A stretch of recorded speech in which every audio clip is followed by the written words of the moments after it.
तो hello friends, आज मैं आपके लिए लाई हूँ एक न्यू मानवा जिसका नाम है I will protect my tyrant dad. Episode की शुरुआत में हमें एक विलेज दिखाया जाता है जहाँ पर एक आवाज आती है, सर। कोई कहता है, अरे यहाँ कौन है? वह कहती है, अगर यह साइन नहीं है तो कौन है?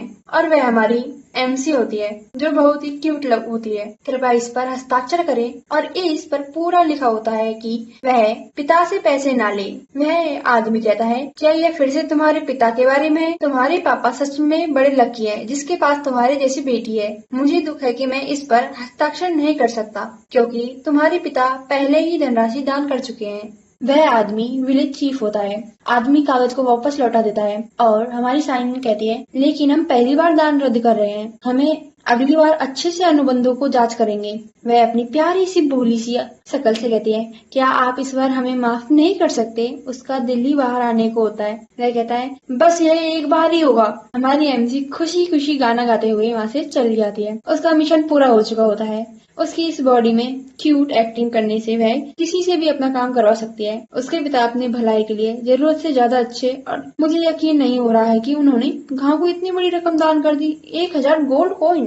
वह अपनी मेहनत की कमाई को अनजान लोगों को दान कर देते हैं। वह इनसे जमीन, आदमी और घर भी खरीद सकते हैं, मगर वे इतने अच्छे इंसान है कि मैं उनसे प्यार करती हूँ और फ्यूचर में भी उनका ध्यान रखूंगी।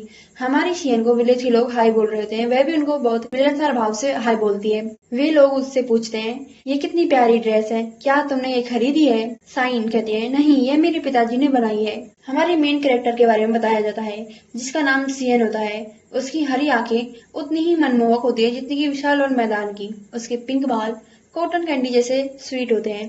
उसके गाल आकर्षक और गोल मटोल होते हैं और वे बहुत प्यारी और मिलनसार बच्ची है।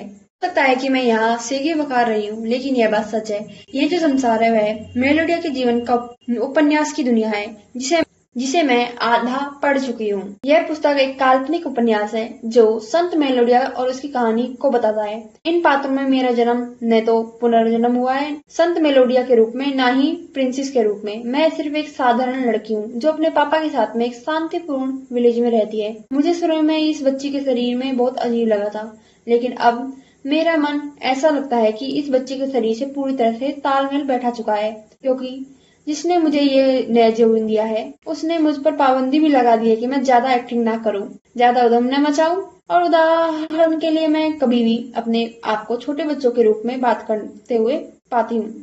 खैर, यह जीने का कोई बुरा तरीका नहीं है। मैं जहाँ हूँ वहाँ काफी संतुष्ट हूँ।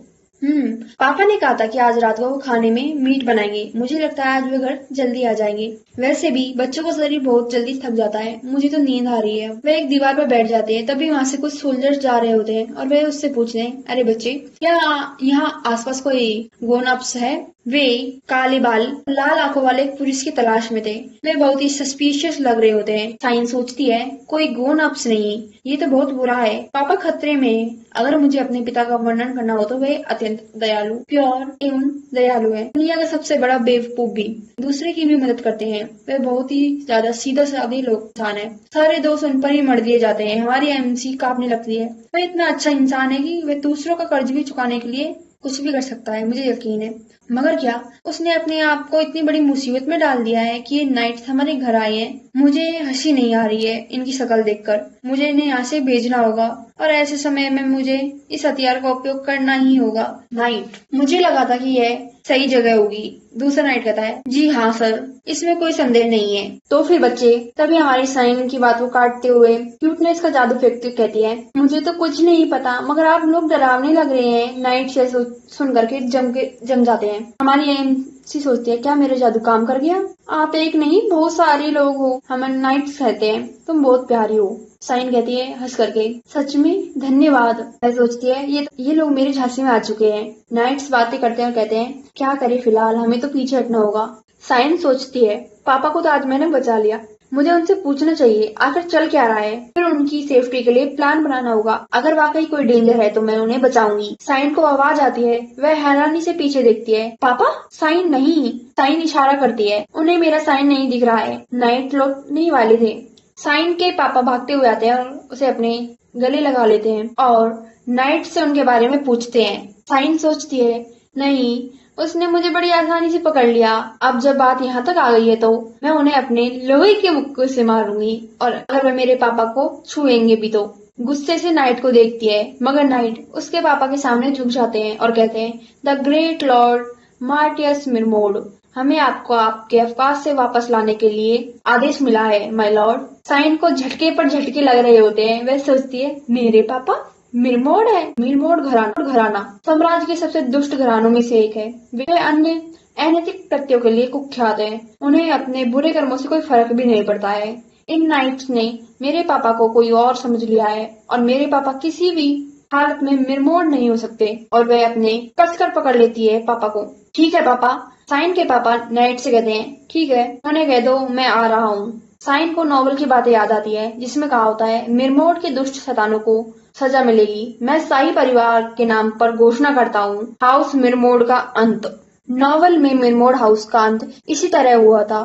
यह परिवार इतना दुष्ट है कि उनसे लोग डरते भी है और कोई वास्ता भी नहीं रखना चाहते हैं, और उनके परिवार के भीतर सत्ता संघर्ष कभी भी खत्म नहीं होता है। इसलिए किसी को भी यह आश्चर्यचकित नहीं, उनके घर में हर दिन किसी न किसी की मौत होती रहती है, और अब तक हम यही हैं। फिर हमें एक कासल का सीन दिखाया जाता है, जिसमें कैरिज आ रहा होता है। उस कैरिज में हमारी साइन और उसके पापा होते हैं। उस कुख्यात स्टेट मिरमोड में उसके पापा प्यारी सी स्माइल करते हुए साइन से कहते हैं, तुम ठीक हो मेरी स्वीटी पाई? कहीं तुम बीमार तो महसूस नहीं कर रही हो? साइन मन में सोचती है, मेरी सबसे बड़ी चिंता यह है कि नॉवल में कहीं भी मार्टियस नाम का तो जिक्र नहीं था, मगर अब मैं इस बात पर गौर करूँ तो मेरे पापा कितने नरम दिल है, तो शायद वह सिर्फ एक अतिरिक्त किरदार है जिसका अंत भयावह होता है। आखिरकार वह इस परिवार के स्वरूप में फिट नहीं बैठते। मुझे विश्वास है कि वह अपनी मर्जी से देश छोड़ने के बाद यहाँ आने के लिए मजबूर हुआ होगा। वह ऐसा व्यक्ति नहीं जो खुद को उत्तराधिकारी युद्ध में शामिल करे।